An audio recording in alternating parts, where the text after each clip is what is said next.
તો સૌથી પહેલાં આજના બજાર પર નજર કરીએ એ પહેલાં ખાસ કરીને આજના આ સપ્તાહના માર્કેટ પર નજર કરી લઈએ તો જુઓ આ સપ્તાહે બજારની અંદર તમને થોડાક પોઝિટિવ કારોબાર જ જોવા મળ્યો છે. મોટાભાગે સેન્સેક્સ અને નિફ્ટી તમને આ સપ્તાહે પોઝિટિવ રહેતા જોવા મળ્યા, પરંતુ નિફ્ટી બેંકની અંદર એક ઘટાડા તરફી કારોબાર જોવા મળ્યો સાપ્તાહિક ધોરણે. પરંતુ મિડકેપ અને સ્મોલ કેપમાં પણ જોઈ લો, મિડકેપ તમને થોડોક ફ્લેટ લેવલ પર જ બંધ થતો દેખાવ, પરંતુ સ્મોલ કેપમાં આ સપ્તાહે લગભગ 0.5% તેજી આવી છે, એટલે ખાસ કરીને એના પર એક ધ્યાન આપવાનું.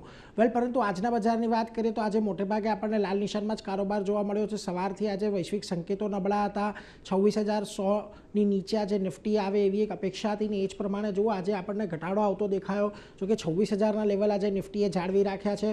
ખાસ કરીને સેન્સેક્સમાં પણ એક 350 પોઈન્ટનો ઘટાડો આવ્યો. નિફ્ટી બેંકે 59,000ના લેવલ આજના ઘટાડામાં નથી તોડ્યા, એટલે એને પણ એક ખાસ ધ્યાનમાં રાખવાનું. બીજી તરફ મિડકેપ અને સ્મોલ કેપ જુઓ ત્યાં પણ આજે લાલ નિશાન છે.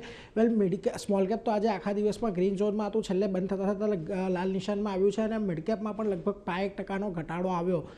ખાસ કરીને આજના દિવસે સેક્ટર પર વાત કરી લો તો તમને જો આઈટીની અંદર એક ઘટાડો જોવા મળ્યો. Capital market, auto, fin Nifty આ બધી જગ્યાએ તમને ઘટાડા તરફી કારોબાર ખાસ કરીને આજના દિવસે જોવા મળ્યો છે.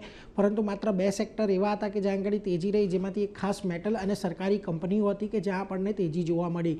નિફ્ટીના ફ્રન્ટ પરથી વાત કરી લઈએ તો આજના દિવસે તમને Asian paint, Shriram finance, Bajaj finance, Bajaj auto આ બધી જગ્યાએ વેચવાલી ખાસ કરીને આવતી જોવા મળી છે. પરંતુ જૂજ શેરો એવા હતા કે જેમાં તેજી રહી, જેમાં ટાઇટન, નેસ્લે ઇન્ડિયા, હિન્ડાલ્કો અને એનટીપીસીનો સમાવેશ થાય છે.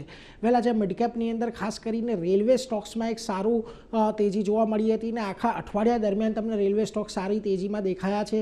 જો આરવીએનએલમાં તમને લગભગ 12-12% તેજી માત્ર આજે આવી છે. આઈઆરસીટીસી તમને એક લગભગ 4% તેજી દર્શાવી છે. આ ઉપરાંત તમને નાલ્કો અને હુડકો જેવા કાઉન્ટર પણ એક તેજી સાથે બંધ થયા છે. જ્યાં આજના દિવસે મિડકેપની અંદર તમને દબાણ જોવા મળ્યું એમાં જુઓ કોફોર્જ, મોતીલાલ ઓસવાલ, ડિક્સન ટેક અને સ્વિગીનો ખાસ કરીને સમાવેશ થાય છે કે જે આજે તમને વેચવાલી જોવા મળી. હવે જો હજી પણ આપણે એક જે બ્રોડર રેન્જ માર્કેટની બનેલી છે એની અંદર જ છીએ. 26,000નું લેવલ ખાસું એવું મહત્ત્વનું છે અને જ્યાં સુધી 26,000નું લેવલ નથી બ્રેક થતું ત્યાં સુધી ચિંતા કરવાની જરૂર નથી. પરંતુ જો 26,000નું લેવલ બ્રેક થાય છે તો પણ નીચે તમને 25,700 પાસે એક સારો સપોર્ટ છે.